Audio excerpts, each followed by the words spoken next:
Alright, we should be live. Alright, we're back. We're working on Mr. House. He is again. So, we're down to 132 cards, so 72 more cuts needed before he's ready to go. So, we're just going to go over the list and see if there's anything that obviously needs to be cut now that I've removed a bunch of stuff from him. Clear that off.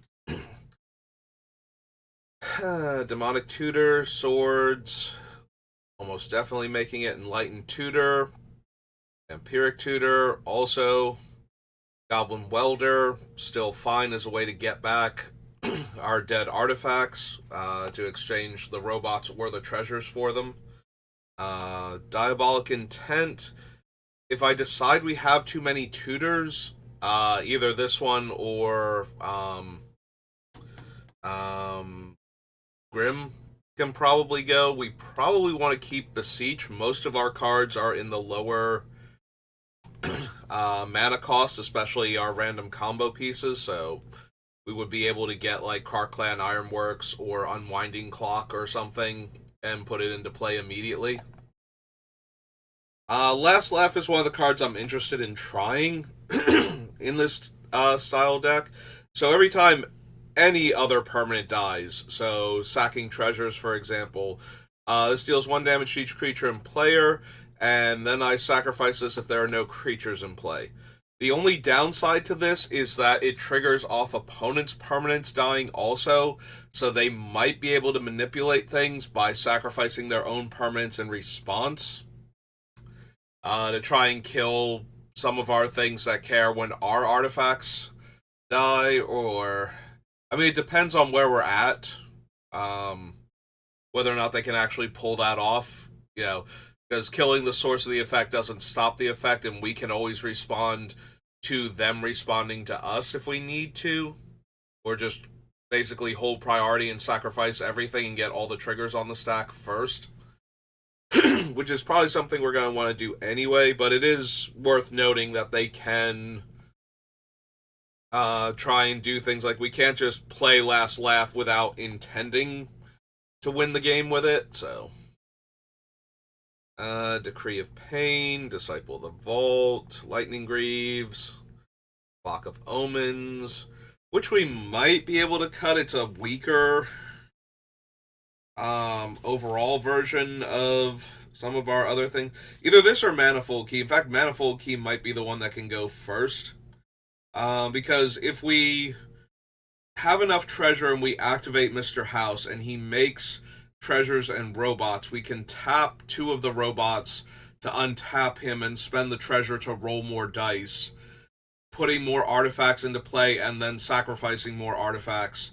Ideally, to go like not quite infinite, but because we're still rolling dice, it's impossible to actually just go, okay, we win now. But we can get really close where the math just doesn't work out for other players. In which case, Manifold Key might be the one we get rid of. Making our creatures unblockable is nice, but that's not really how we win. So, and we did cut the Monolith and the Mana Vault, so it's not like we're getting extra mana out of our artifacts by untapping them with the key anymore. So, Grave Robbers are Graveyard Hate. Sensei's Top. There's a tiny bit of temptation because it is itself an artifact to swap the Grave Robber for Lion Sash potentially, but I don't think that's necessary. And I do like Nezumi Grave Robber more than Lion Sash, especially when we're not planning on attacking for the win. We might be able to cut Cold Steel Heart. We do have the treasure production necessary where it coming into play tapped and we have to pick the color ahead of time are both kind of medium in comparison to like Arcane Signet, where we just, oh, here's our 2 mana rock and we get to get whatever color we need on whatever turn. But it's still nice to have an early mana rock we can cast, so maybe not. Definitely want Rings of Bright Earth. The more we can copy House's activation when we're spending treasure on him, the more likely we are to just be able to keep making things. So I'm very inclined towards that. Thornbite Staff is another way to just keep untapping House, assuming that we can sacrifice an artifact creature. Because we don't really sacrifice creatures very well at the moment, so killing off our own creatures is not very viable without something like Krark-Clan Ironworks, and it's even possible we might need to cut it. I could also see cutting possibly Grave Pact, maybe Dictative Erebos, but probably not on that one. We just make too many robots, so having our robots die to kill off all of our opponents, like larger creatures, is still fine. Path to Exile. Winding Clock. Boros Charm. Boros Charm can probably go. We don't need the double strike anymore because we don't have the giant creatures that we had on the list originally. So the double strike is irrelevant, and we have Flawless Maneuver, Teferi's Protection, and Clever Concealment is the third one. So Boros Charm seems a bit unnecessary. Also, it's only indestructible, and nowadays I like to be able to dodge Farewell whenever possible. So, especially when I'm running Farewell also, like it might be nice to be able to exile or phase out my other stuff preemptively so that it can come back later on instead of letting it get eaten alive by one of the best catch-all removal spells ever printed. Ugin is fine because so many of our permanents are colorless that there's a very real chance Ugin comes down and minuses and kills like 2 or 3 things, and only one of them is going to be like a huge deal for me, and it kills all of our opponent's stuff. So we can leave Ugin in for right now. He can also go. Like, we have a bunch of other Wrath variants, so it's not like we desperately need him in the deck. Marvel is just way too powerful with all the treasures we're making. Being able to sack 6 treasures and cast a spell from the top 6 cards of our deck. Um, just a tiny bit powerful.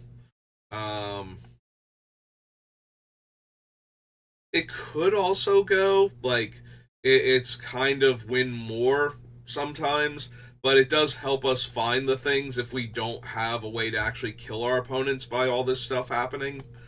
It digs a lot, but it does actually require that we sacrifice a bunch of treasures to get it going, so maybe it's not worth it. I'm gonna need cuts, so I wouldn't be surprised if some of the things that make perfect sense in the deck and are really powerful still need to go because we just don't have room. So it becomes which of these cards is doing the thing we need it to do best. Like, do we need Aetherworks Marvel and Razaketh, for example? They're both expensive, give me access to a ton of resources, sacking treasures to cast spells for free versus sacking creatures to tutor whatever card I need out of my deck. So, Revel probably stays. I think the deck is powerful enough that we just run Revel and Riches and accept the fact that sometimes we'll win the game while trying to win the game.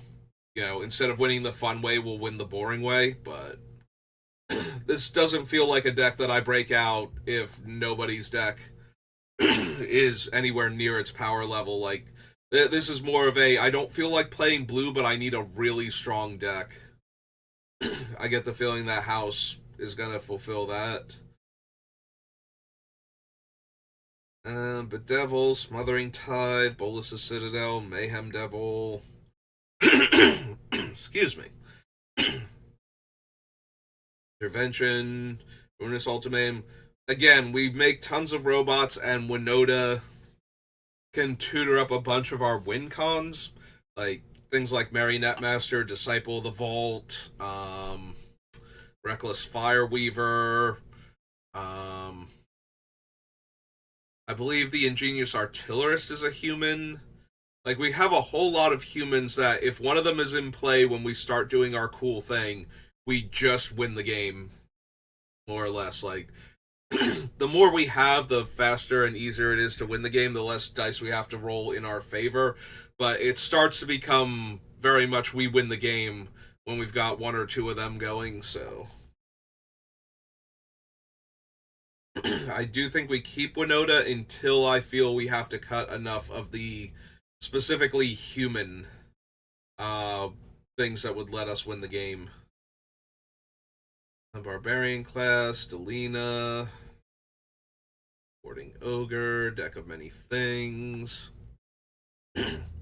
We could cut the Zorn. The Zorn does make it easier to pull off certain things, though. Like, if we don't have one of our token doublers already in play, when we activate Mr. House, if we get 2 treasures every time we get a 6 or better, instead of 1, it makes it a lot more likely that we will be able to activate him again. If we have the resources to actually pay to untap him and then use his ability again. So I do like Zorn, but it's one of the weaker ones that's doing that. So it is possible we could just wind up cutting him instead. Rite of Oblivion, Brilliant Restoration, because we need some way to get back our cool artifacts and enchantments. I can see cutting the Dockside Chef, but I also really like him in the deck. That he doesn't tap and that he lets me draw large numbers of cards. Also, he's a way to sacrifice a creature at instant speed in order to trigger Martyr's Bond and Grave Pact and Dictate of Erebos, or whichever combination of those 3 stay in the deck. Fable, Farewell, Glittering Stockpile, because it's a treasure. Like, just because it's a treasure is a treasure that we don't have to sacrifice in order to use Mr. House's ability, and it still counts as mana paid from a treasure when activating him, so I desperately want to keep Glittering Stockpile for that reason alone. Which is another reason to cut the Cold Steel Heart, is not only is it not the best ramp spell, it's also not doing anything with what we're trying to do. Like, all of our 3-drop mana rocks let us roll dice, or this one, which counts as a treasure. So, the Bobblehead, the Component Pouch, the Lockbox, or whatever it's called, where you get like 100 counters on it and you can tutor an artifact from your deck into play. Like, all of those are working with Mr. House. The Cold Steel Heart isn't really doing anything. Norn just doubles up on my comes into play triggers, and we have a whole bunch of cards that trigger when my artifacts enter the battlefield to kill our opponents, so she kind of gets to stay just for that, and then the added bonus of her wrecking certain strategies just by existing. Honestly, we don't need Hoarding Broodlord. We make a ton of robots, but we originally also had things like Krenko on the list that could make a ton of bodies to also help convoke the dragon. So, without all of them, I don't think we actually need the dragon anymore. And we have plenty of other tutors, so. Right, Beseech the Mirror. Decadent Dragon makes treasure. Decadent Dragon can probably go. Like, it gets to make a treasure when it attacks, but so does Goldspan, and Goldspan has the added ability that my treasures actually produce 2 mana when I sacrifice them. So each treasure is 2 mana towards Mr. House, but it's still 2 mana that was spent from a treasure, so it's 2 extra dice rolled. So it is possible with, like, 4 mana to activate? So with 2 treasures, we could get the full 5 dice rolled. um, and do the best results from each one of them. So, like, Goldspan Dragon makes it in even though it's only making one treasure return. Decadent Dragon only making one treasure return. The fact that we have a handful of other good dragons still on the list. That was another thing. Hoarding Broodlord we could tutor for with Magda, and then tutor another card. But we have a bunch of other tutors and a bunch of other really strong dragons, so it's not like either one of them is particularly bad. Without the Decadent Dragon being one of the things that we have, or the Hoarding Broodlord. So, we can probably cut that. Roaming Throne, we can copy Mr. House's activation. So, we want to keep that. Sunshot Militia. Crime Novelist. So, the problem with Crime Novelist is we don't get the red mana as an additional effect from sacrificing the artifact. It's not like it gives our artifacts. Whenever you sacrifice this artifact, add 1 red mana and put a +1/+1 counter on Crime Novelist. So, while she does produce extra mana from sacrificing treasure, she does not let me use that mana on Mr. House to get additional die rolls. That being said, every time I sack a treasure, I get a red mana regardless of why I did that. So, she does allow for a lot of other things to happen. Most notably, just having extra mana aside from activate. Like, if I sack 4 treasures to pay for Mr. House's activation and I have 4 red mana left over, that's still 4 mana we can spend on any of the other things that our deck is trying to do. And it's not like we can't sacrifice it for the mana and then cast the spell and then roll the dice. You know, if we have like a will or barbarian class in our hand and we just want to get it down. So we can spend the red mana from her and then use the mana that we floated from the treasures to activate Mr. House, for example. So it's still extra mana and it's also for sacrificing any of our artifacts. So if we feed things to Krark-Clan Ironworks, we get red in 2 while she's in play.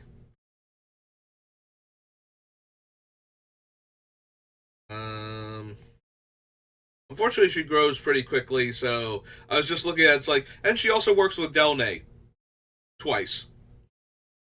Maybe more if I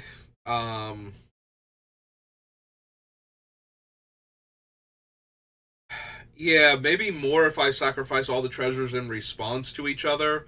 Like, so that way Crime Novelist hasn't resolved yet. Delnay would let me get more mana out of her.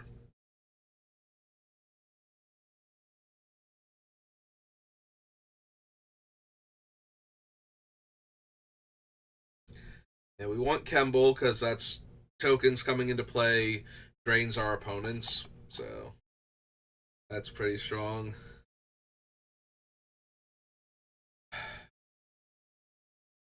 So Tai is one of those, if I have the mana and I activate her, I don't need a whole lot of things to happen anymore for her to, like, tack on enough damage to kill our opponents. But I do need the thing to be damage based and not life loss, which a bunch of my things also are.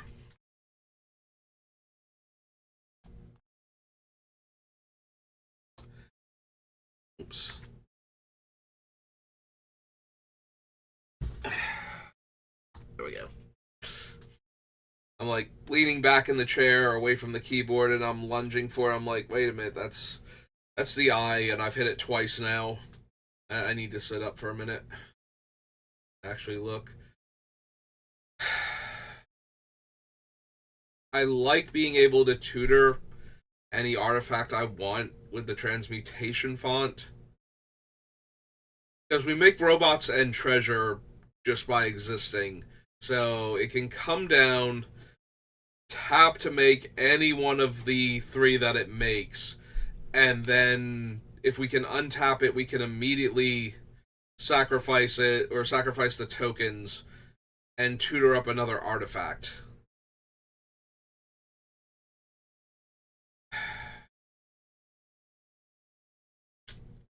Like, it's really strong, but at the same time, I don't know that we need it.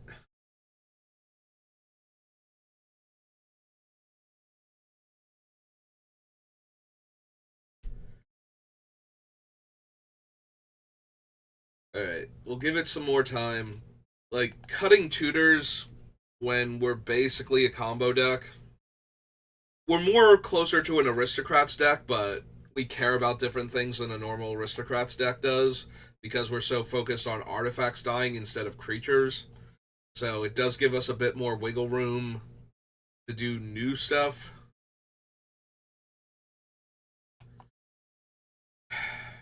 I do think we probably cut the Warstorm Surge and um the Dragon. It's close. We do potentially do a lot of damage with those two when we're making the robots, but a lot of our cards will do damage when we're making the robots anyway, so. And they'll do damage when we make our other non-creature tokens, so it's possible we just want to cut the Warstorm and the Dragon. We want to keep Kirkesh, because he's another way to copy Mr. House. Ghirapur Aether Grid lets us turn all of our artifacts into damage. Hangerback Walker lets us turn all of our mana into an artifact, and then when that artifact dies, it dies into like a small pile of artifacts, ideally. So, yeah, every 2 mana we spend is a 1/1 Thopter that we can make when the Hangerback Walker dies, and we do have ways to just kill off the Hangerback Walker, so. Let's get rid of the Manifold Key. Havoc Gesture might be too expensive for what it's doing when we have a bunch of other cards with similar effects that are way cheaper. But we can leave it on for right now because it's still fulfilling the same role as some of our other cards. It's kind of hard to say no to Ragavan. Like, I'm looking at him, it's like, do we need Ragavan? And the answer is no. But at the same time, turn 1 Ragavan is going to generate a lot of treasure.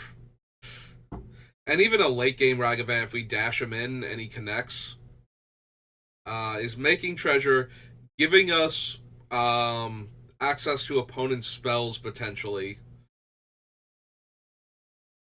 that we could use. Now, granted, we're very focused on what we're doing, so Ragavan stealing random spells from our opponents is less likely to be a positive impact. Like, if we steal something that doesn't care about artifacts, doesn't make artifacts, doesn't let us tutor, and, you know, like if we just steal one of their big dumb creatures, it's like, okay, we've got a big dumb creature now, and we can cast it, and it'll be in the opponent's way, but or it can attack, but that's it. Like, it's not helping what we're doing, so. But at the same time, if nothing else, Ragavan is getting in for damage and making a treasure every turn. So we can probably cut Legion Loyalty since I'm not really attacking anymore. It is a very cool thing to have in our deck, because we care about creature tokens, so giving all of our creatures Myriad is a thing, especially if we copy a whole bunch of artifact creatures. Like, just attacking with all of the robots and suddenly having, 2 to 3 times as many robots based on how many opponents we have is potentially absurd, but it's also an 8-drop, and it also doesn't do anything until we get into that position. So, I think we can pass.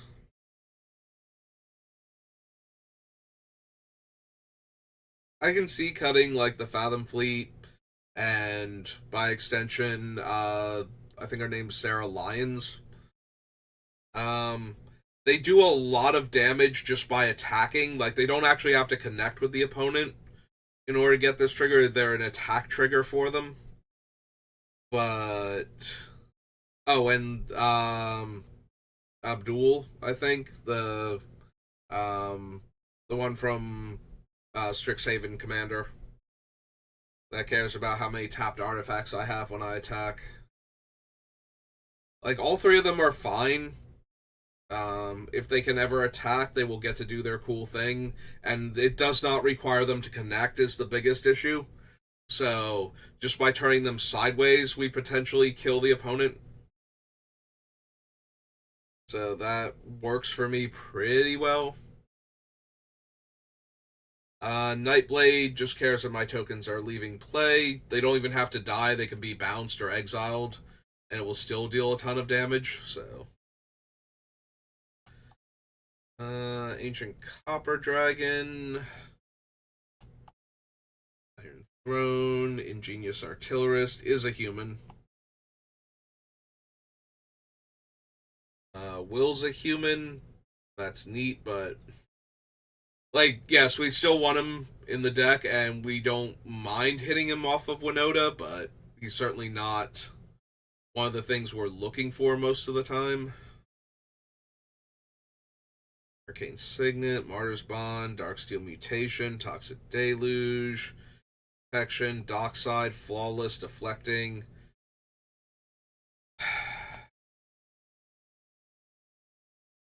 Yeah, see, I'm attacking our opponents a lot less. I think we can lose the Grim Hireling at this point. Like, it makes treasure and it gives us something else to do with treasure besides what we're already trying to do, but we don't really need anything else to do with treasure. Like, treasure is in and of itself enough, so. Let's see. Other artifacts have haste, which is a little bit helpful. It gives Mr. House haste and a couple of the other cards, but most of the creatures that I have aren't actually artifacts. They are cards that interact with artifacts or tokens, so that one's a little questionable.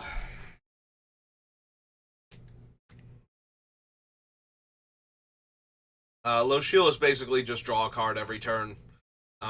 Especially if I'm activating Mr. House during other players' turns, like we're using Unwinding Clock, or we just trigger any of the other things that make artifacts on our opponent's turns. Like, it's very possible for us to just draw a card every single turn off of Lochiel, so. I want to keep the elephant.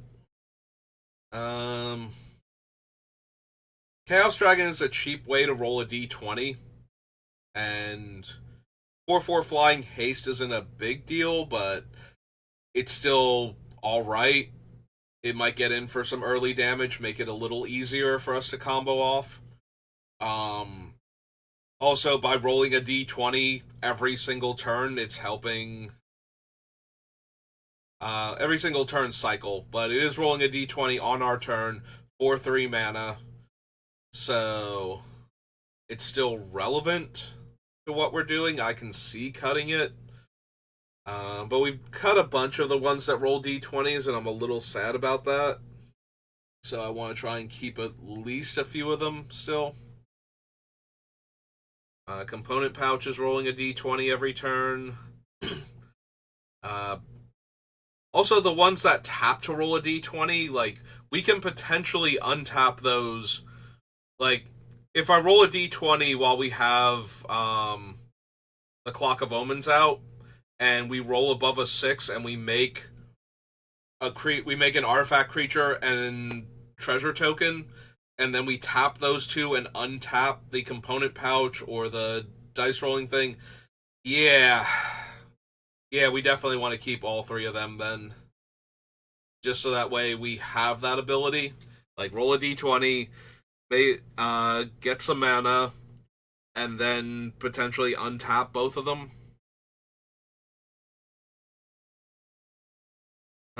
Benny, very similar to Lochiel.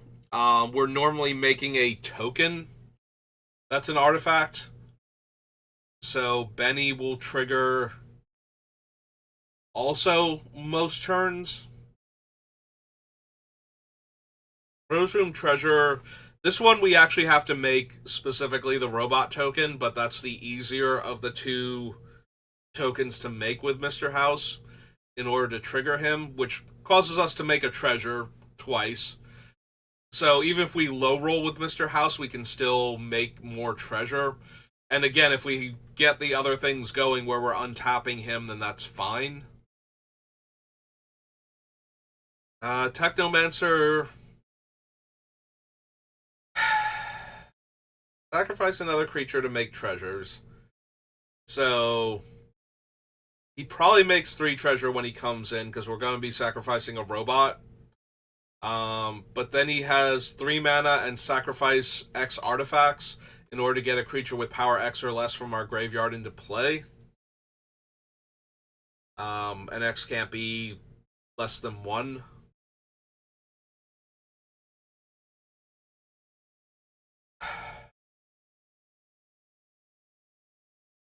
I mean, it's still reanimating our artifacts, so it's still... or our creatures, rather, by using our artifacts. I think we can cut the Reaver Cleaver. It's tempting to keep it. It does make a lot of treasure if we can connect. Like, it's great on the things that are already making artifacts when they connect, like the Ancient Dragon and the Cave Horde Dragon and all of that. Like, if these giant angry dragons actually connect, making, like, 6+ treasures on top of whatever other artifacts shenanigans they do is great. But if I put it on a robot and the robot can't get through, then this is basically doing nothing.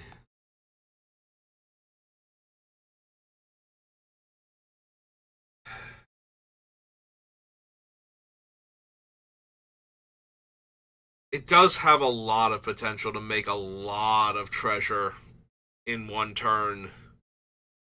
But so do a bunch of my other cards, and in and of itself, it's not doing much.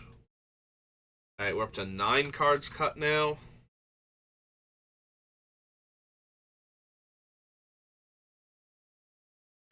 So, Brothers War makes 2 Power Stones, which is fine. Then I get to make 2 players attack each other on their next turn. And then we get to deal X damage to 2 targets based on the number of artifacts I control. So, in a 3-player game, the Brothers War is absurd. We make 2 Power Stones, which is fine, whatever.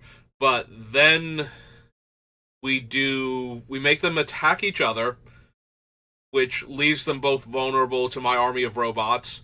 And then we get to deal damage to them based on the number of artifacts I control. So, a lot of potential in that one.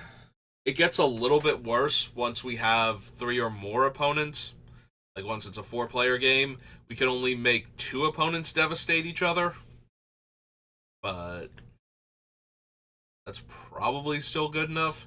Especially if one of them actually takes out the other one, because then we have 2 opponents left, and that's our 2 targets for the X damage. Of course, they can see it coming, so the 3rd player might try and kill us, in addition to the players trying to kill Brothers War before it actually kills them. But I don't think that's a good enough reason to cut it yet.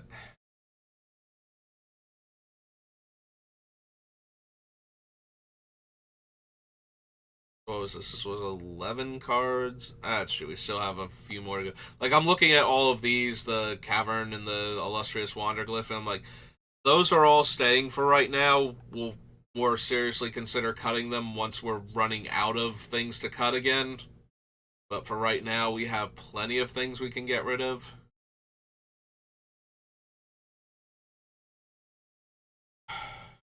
I could see cutting Attempted Murder.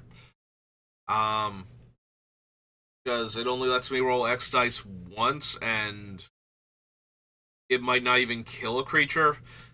And it's not like the bird tokens are super helpful anymore. now that we've cut a bunch of the things that care specifically about creatures in general, rather than having them be artifacts be more important.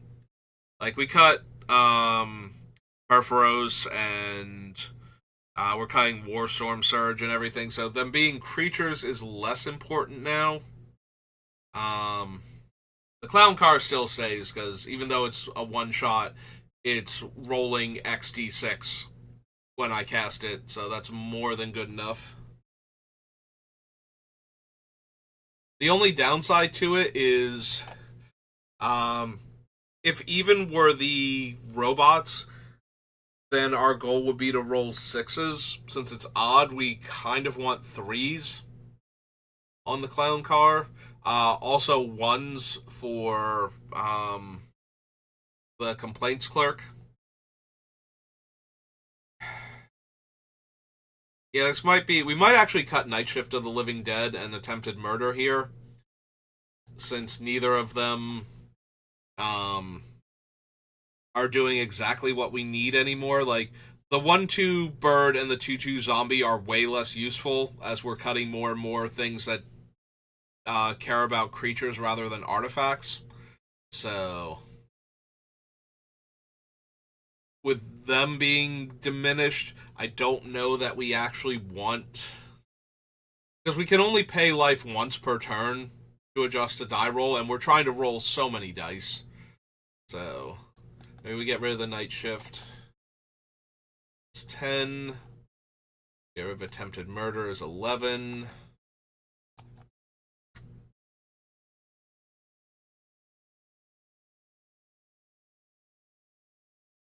We cut all the other things that double damage, so Fiendish Duo can probably go too.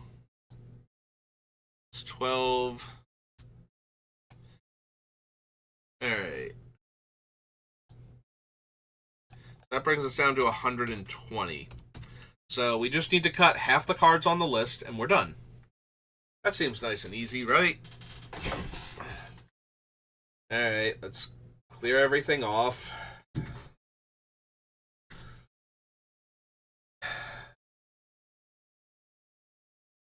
Just need to cut half the cards on this list. So we're leaving on Demonic Tutor and Soul Ring and Swords, so we need to cut 3 cards. Lighten Tutor and Vampiric. I want to keep Grave Pact right now, and I want to keep Welder. Do we need Diabolic Intent?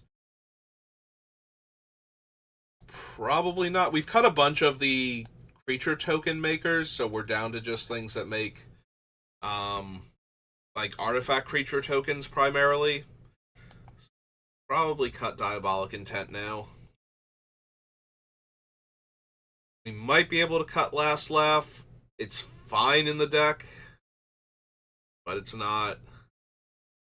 We have enough other cards that do similar things, where our artifacts are dying and we're dealing damage, or our creatures are dying and we're dealing damage. Like, we don't need one that we have less control over, and it's killing our creatures in the meantime, even if we're not trying to do that specifically. Yeah, okay, we can cut Last Laugh. I'm kind of disappointed with that. I really like when our deck has some weird card from forever ago that nobody knows what it does, except for me. And it just catches people off guard, and it works really well in the deck. And Last Laugh was kind of that card for this deck, so I'm sad to see it go. But I think we have other cards that are doing the same thing better, is the issue. Tree of Pain, Disciple of the Vault, Lightning Greaves, Fifth Dawn, Darkland Ironworks, Grave Robber, Top. Yeah, let's go ahead and cut the Cold Steel Heart. I need to make cuts. I keep thinking about cutting it. We have plenty of other mana production in the deck. So yeah, I think we can get rid of Cold Steel Heart. We might even be able to get rid of Arcane Signet, honestly. Just keep the treasure and the 3 dice rolling mana rocks, since they actually do things in the deck.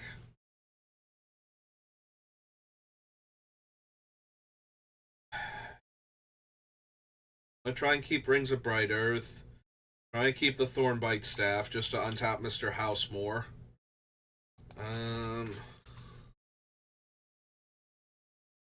Keep Path to Exile. All this random space. While I'm thinking wildly distracting. We definitely want Unwinding Clock. Being able to activate Mr. House every turn during the turn cycle just seems too good. Hellkite Tyrant steals our opponent's artifacts, which is not having them come into play under our control and is not having them necessarily die. Although stealing all of their artifacts means that if we have ways to sacrifice artifacts, we can get all of the triggers. Also, we just randomly win the game if we have 20 artifacts at the beginning of our turn, which is something we can 100% do. So, Dictative Erebos stays for right now. Other End, Hugin's fine. Wished I'm making. Yeah, let's cut the Aetherworks Marvel. We've got enough other stuff going on. We don't need it. Same mentality. Let's ditch Indomitable Creativity.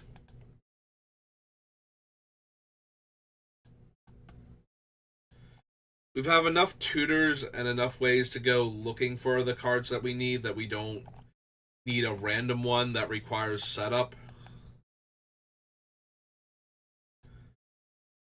Yeah, I think we can cut the Restoration Specialist as a one-shot. Gets back 1 artifact and 1 enchantment. Keep Razaketh. We want to keep Revel. It's possible we don't actually need Plunderer now that I'm getting rid of all of the non-artifact creature tokens. Because we're a lot less likely to have creatures running around that are going to die that can trigger our Pitiless Plunderer more. It does have to be my creature. If it triggered off of opponent's creatures dying, I'd be more inclined to run it here, but right, I didn't misenter that. Pitiless Plunderer is our creatures dying.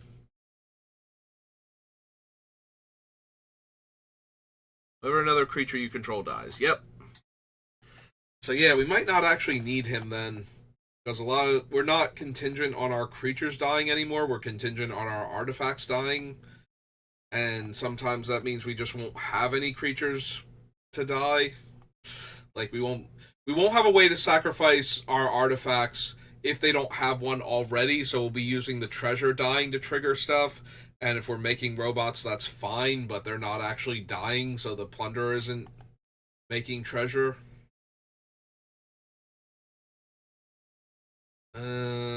Keeping Bedevil, keeping Smothering Tithe. This is a way to make more treasure.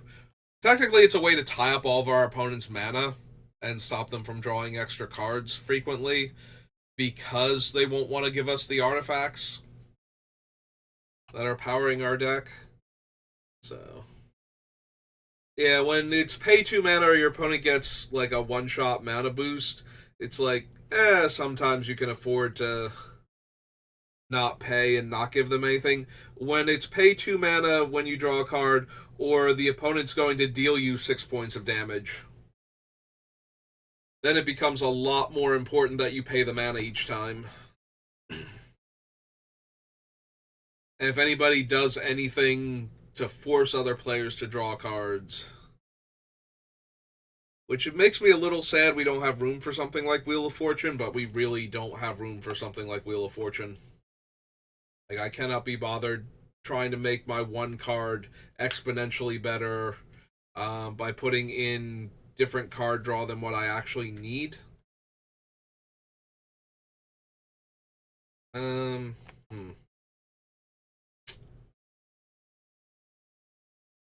Anyway, Furnace Ultimate. We're keeping Winota for right now. I can still see cutting Winota even if we keep all of the humans that we currently have, just because she still requires an attack to happen. So I'm gonna keep Magda. Also, we have the added benefit of having another random dwarf in the deck. Bahan or whatever his name is, the one from Thunder Junction Commander, that turns all my treasures into 3/3s.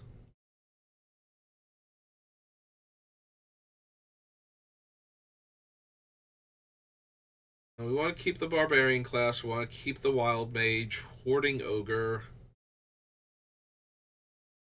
Yeah, out of all of the when this attacks, roll a d20. Delina and Hoarding Ogre are the two that are most on topic. So we definitely want to keep both of them if we can. Delina might just randomly win games too. Like the Hoarding Ogre is only gonna ever make a handful of treasure, but Delina can actually outright win the game when we have Will in Barbarian class, especially if we're copying Will.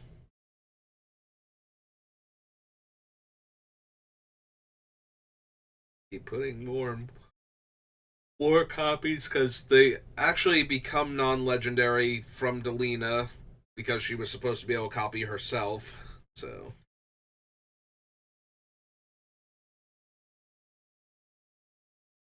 keeping all of these for right now, but we're probably gonna need to cut some of them. Keeping Norn, keeping Mondrak, Lotho definitely, Mirkwood Bats. The problem is there's a lot of keeping these definitely cards, so eventually we're going to have to cut the things that are really impressive in the deck, but in the meantime, maybe we do cut Ty Joaquin. For the same reason that we cut Fiery Emancipation and the Fiendish Duo and all of that. Like, she's adding to the damage, but we need to get to the part where we have the damage first.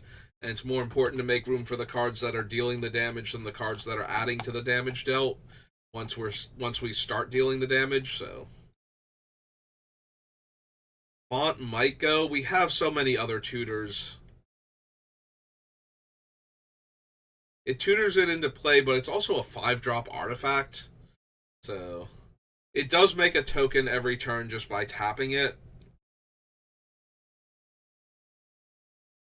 Also, it doesn't cost any mana to tap to make an artifact, which means so. Oh god, yeah, it does go infinite with any of the token doublers. So. Oh right, we're cutting like all of the creature token makers for the most part. We don't need Ozhur anymore. Like the only artifact creatures we're making now are like the clown robots, the Thopters from Hangerback Walker, and the robots from Mr. House. And out of all of those, the only ones we're making consistently are Mr. House's tokens. So, yeah, I don't think we need Ozhur anymore. What was I saying?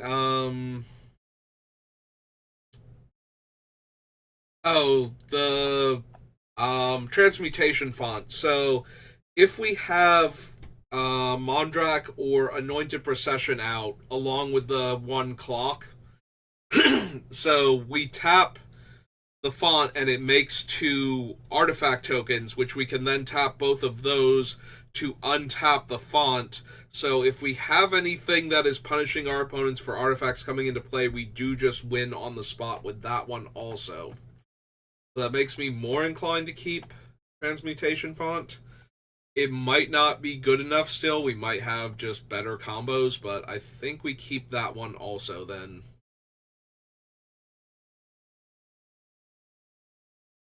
Swiftfoot Boots, Kirkesh, Ripper Aether Grid, Hangerback Walker.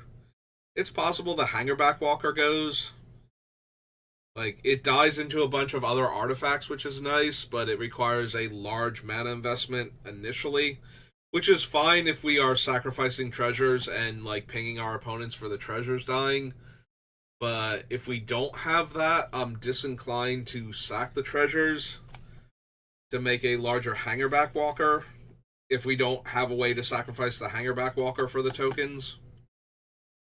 Just in case. Like, I don't want to give up all of our treasures, have Hangerback Walker get, like, exiled, and then we're down all of our treasures and we didn't get the Thopters back, and now we can't kill our opponents because a lot of our artifacts just went away for no real value. And I need to make room. So, yeah, let's get rid of the Hangerback. It's really cool when it's doing the thing properly, but when it isn't, it's just kind of taking up space that would be better served for other cards in our deck. So that's true for a lot of the cards that we're cutting. It's not that they're bad in the deck.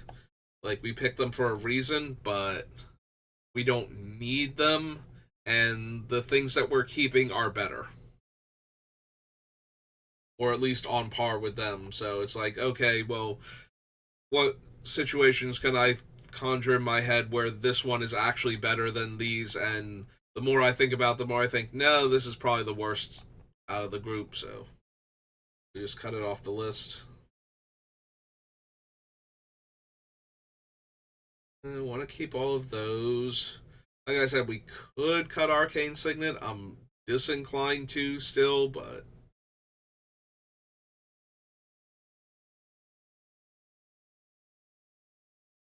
so do we just keep Protection and Flawless Maneuver?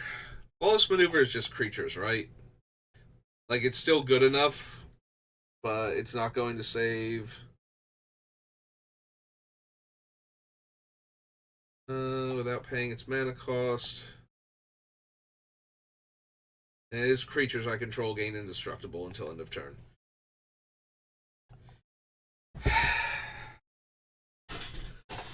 That does give me some temptation to actually cut Flawless Maneuver, which, God, that sounds so bad. Like, we can technically cut Flawless Maneuver, because I would rather be able to protect my artifacts and enchantments also, which Teferi's Protection and Clever Concealment both will, and Flawless Maneuver doesn't. It's still Flawless Maneuver, though. Like, protecting all of my creatures from being destroyed is still a potent thing to have for 0 mana, especially when our commander is this cheap, where he just will be out the entire time. Also, just protecting him from getting killed before I get to make full use of him without having to spend any mana on the protection effect. Like, I think we can cut it. I don't know that we should cut it yet. Like, it's a little more on the chopping block than I would have originally assumed, in that it's there at all, but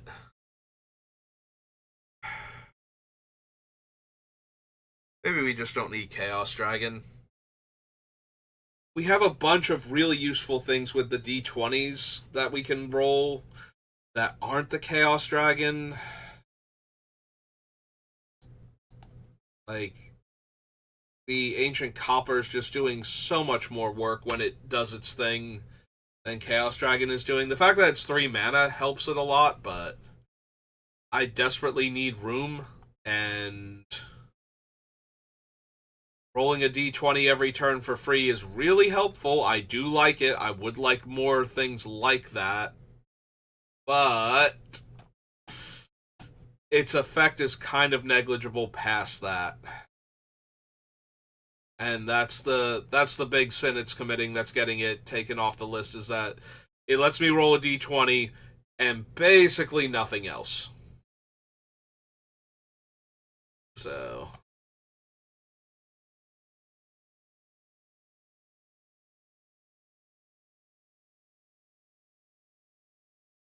do we still need Caesar with how many non-creature tokens we make? Like, we've cut so many ones that actually make creature tokens that I think we might be safe to cut Caesar, which is weird, but at the same time might actually be right. Yeah, I can see that now.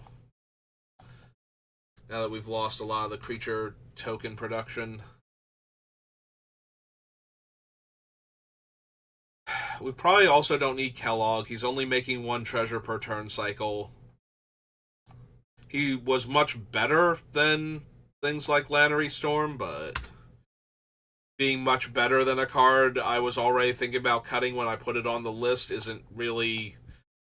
that bar was very easy to clear, so I don't think Kellogg actually gets to stay. It is nice that we can sack 5 treasures to do something else, but it's only as long as I have Kellogg. So if he gets killed, I have to give back the creatures I've borrowed, and I probably don't have a way to sacrifice them right now. For an effect, because we don't have a ton of ways to sacrifice non-artifact creatures. So if I'm stealing my opponent's like big scary monsters that aren't artifacts, I probably have to give them back as soon as Kellogg dies. Like, I won't have any other way to get rid of the ones that I've stolen.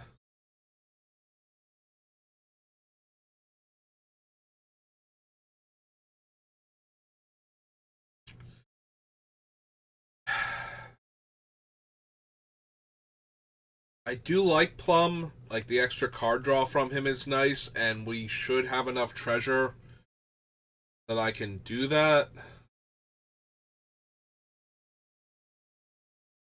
Yeah, I think he stays on the list for right now. Okay, so how many cards do I have on the list? If we copy this, 14, so I have 13 cards right now that we've cut off of the list, so that drops us down to 107. And we're at the hour mark, so I think we can call it good for right now. So thank you for watching, and I will see you next time. Good rest of your day.